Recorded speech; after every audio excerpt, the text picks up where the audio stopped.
ሰላም ጤና ይስጥልኝ አድማጭ ተመልካቾቻችን፣ ለዕለቱ የያዝናቸውን ዋና ዋና ጉዳዮች ማሰማት እንጀምራለን። አብራችሁን ቆዩ። ፕሬዝዳንት ትራምፕ ኢራን በጣም ከባድ እርምጃ ይጠብቃታል ሲሉ አስጠነቀቁ። ኢራን ከአሜሪካ ጋር በቶሎ ከስምምነት ላይ ካልደረሰች በጣም ከባድ እርምጃ እንደሚጠብቃት ፕሬዝዳንት ዶናልድ ትራምፕ ተናገሩ። ባለፈው ሳምንት ኦማን ውስጥ በአሜሪካና በኢራን መካከል የተጀመረው ድርድር ቀጣይ ዙር ይካሄዳል ተብሎ የተጠበቀ ባለበት ጊዜ ትራምፕ ኢራንን አስጠንቅቀዋል። እስካሁን ቀጣዩ ዙር ድርድር መቼና የት እንደሚካሄድ ያልተገለጸ ሲሆን ትራምፕ ኢራን ከስምምነት ላይ ለመድረስ በጣሙን ትፈልጋለች በማለት በዲፕሎማቲክ መንገድ መፍትሄ ይገኛል የሚል ተስፋ እንዳላቸው አመልክተዋል።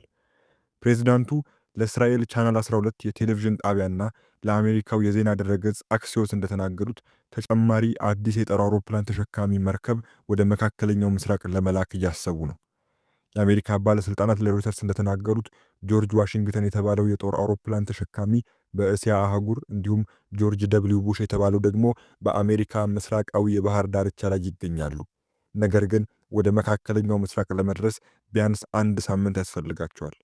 በተጨማሪም የአሜሪካ መከላከያ ሚኒስቴር ቬንዙዌላ ላይ ጥቃት ከመሰንዘሩ በፊት ወደ ካሪቢያን አካባቢ የተላከችውን ጄራርድ ፎርድ የጦር መርከብን ወደ አካባቢው ሊልክ ይችላል ተብሎ እየተነገረ ነው።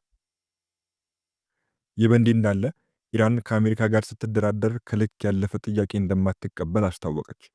የኢራኑ ፕሬዝዳንት ማሱድ ፔዜሽኪያን አገራቸው ከዩናይትድ ስቴትስ ጋር በሚደረገው ሁለተኛ ዙር ድርድር ከልክ ያለፈ ጥያቄ አትቀበልም ሲሉ ከአሜሪካ በኩል የሚቀርብን ቅድመ ሁኔታ ተቹ።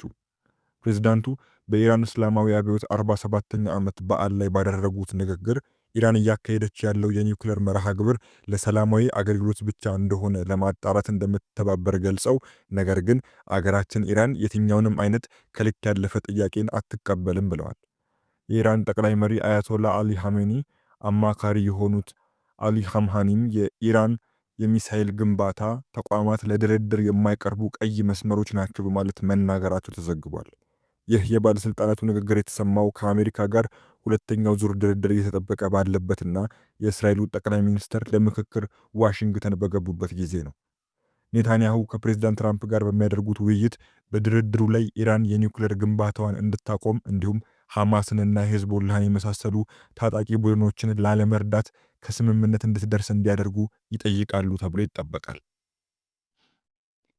ከዚህ ጋር በተያያዘም ትራምፕ ኒውክሌርን በተመለከተ ከኢራን ጋር የሚደረገው ውይይት እንደሚቀጥል ለኔታንያሁ አስታወቁ። ፕሬዝዳንት ዶናልድ ትራምፕ ከኢራን ጋር የሚደረገው ኒውክሌርን የተመለከተ ውይይት እንደሚቀጥል ለጠቅላይ ሚኒስትር ቤንያሚን ኔታንያሁ መግለጻቸውን አስታወቁ። ኢራን ስምምነት ላይ የማትደርስ ከሆነ ግን እርምጃ እንደሚወሰድ ትራምፕ አስጠንቅቀዋል። ትራምፕና ኔታንያሁ በዋይት ሃውስ ሲገናኙ ውጥረት ስለሰፈነበት መካከለኛው ምስራቅ ተወያይተዋል። የኢራን የኒውክሌር ጦር መሳሪያ መርሃ ግብርም ከውይይት አጀንዳዎቻቸው አንዱ ነበር። ትራምፕ ኢራን ዩራኒየም ማበልጸግ እንድታቆም፣ የባሊስቲክ ሚሳኤል ፕሮግራሟ እንድታጠፍ እንዲሁም እንደ ሐማስና ሄዝቦላህ ያሉ ታጣቂዎችን እንዳትደግፍ ጫና እንዳያሳድሩ ኔታንያሁ እንደሚፈልጉ ተገልጿል። ኢራን የኒውክሌር መርሃ ግብሯን ለመገደብ ዝግጁ መሆኗን አስታውቃለች።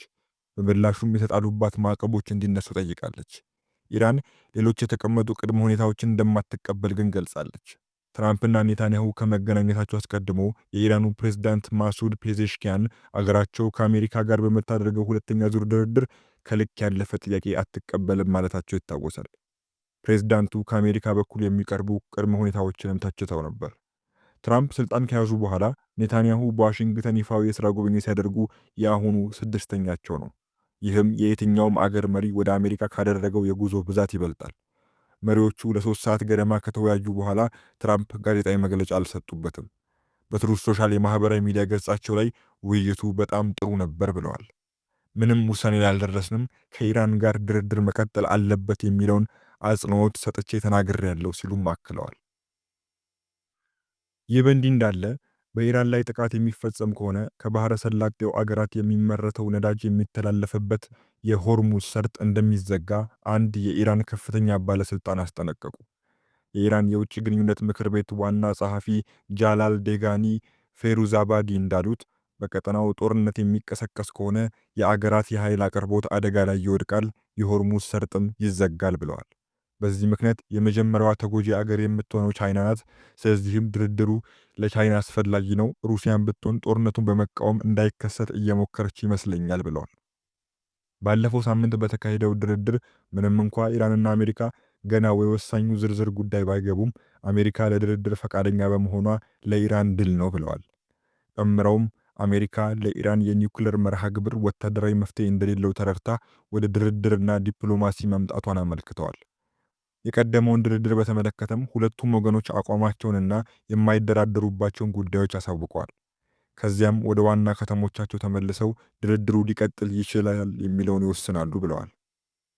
የኢራን የውጭ ግንኙነት ምክር ቤት ለኢራን የውጭ ግንኙነት ፖሊሲዎችን፣ ስትራቴጂዎችና የመፍትሄ ሀሳቦችን እንዲያቀርብ በአገሪቱ ጠቅላይ መሪ አያቶላ አሊ ሐሜኒ ትዕዛዝ ከ20 ዓመታት በፊት የተመሰረተ ነው። ከዚህ ጋር ተያይዞ በመካከለኛው ምስራቅ የተሰማራው የአሜሪካ ጦር ኃይል ማዕከላዊ እዝ አስፈላጊ ሊሆን ለሚችል ስምሪት እየተዘጋጀ መሆኑን የሚገልጽ ፎቶና መልእክት አሰራጨ። ሴንትኮም በሚል የሚታወቀው የአሜሪካ ጦር ኃይል ማዕከላዊ እዝ አዛዥ አፓቼ ተዋጊ የጦር ሄሊኮፕተሮች በመካከለኛው ምስራቅ ውስጥ ዝግጅት ሲያደርጉ ከሚል ጽሑፍ ጋር ፎቶግራፎችን በማህበራዊ ሚዲያ ላይ አጋርተዋል። በምስሎቹ ላይ የአሜሪካ ወታደራዊ ሄሊኮፕተር አብራሪዎች ኤኤች 64 አፓቼ ተዋጊ ሄሊኮፕተር ለውጊያ እያዘጋጁ ከሚል መግለጫ ጋር ተጋርቷል። ሴንት ኮምቤክስ ገጹ ላይ በፋርስ ቋንቋ ለኢራናውያን ባሰፈረው ጽሑፍ አፓቼ ሄሊኮፕተሮች በቅርቡ ሶሪያ ውስጥ በሽብርተኞች ኢላማ ላይና በተለያዩ ተልእኮዎች ውስጥ አገልግሎት ላይ ውለዋል ብሏል። የአሜሪካ ጦር ሰራዊት ስለ ሄሊኮፕተሮቹ ለእግረኛ ኃይሎች በቅርበት የአየር ላይ ድጋፍ የሚሰጥና የረዥም ርቀት ሚሳይሎችን በመጠቀም ከፍተኛ ጥቃት የመፈጸም አቅም አለው በማለት ብቃቱን ገልጿል። ይህ በመካከለኛው ምስራቅ ያለው የአሜሪካ ኃይል ዝግጁ መሆኑን የተገለጸበት መልእክት የተላለፈው ከኢራን ጋር የተፈጠረውን ውጥረት ለማርገብ ሁለተኛው ዙር ድርድር ይካሄዳል ተብሎ በሚጠበቅበት ጊዜ ነው። ፕሬዝዳንት ትራምፕ ከኢራን ጋር የሚደረገው ድርድር ውጤት ካላስገኘ ሰራዊታቸው እርምጃ እንደሚወስድ በተደጋጋሚ ሲናገሩ ከመቆየታቸው በላይ ተጨማሪ የጦር መርከቦችን ወደ አካባቢው ለማሰማራት ሐሳብ እንዳላቸው ገልጸዋል።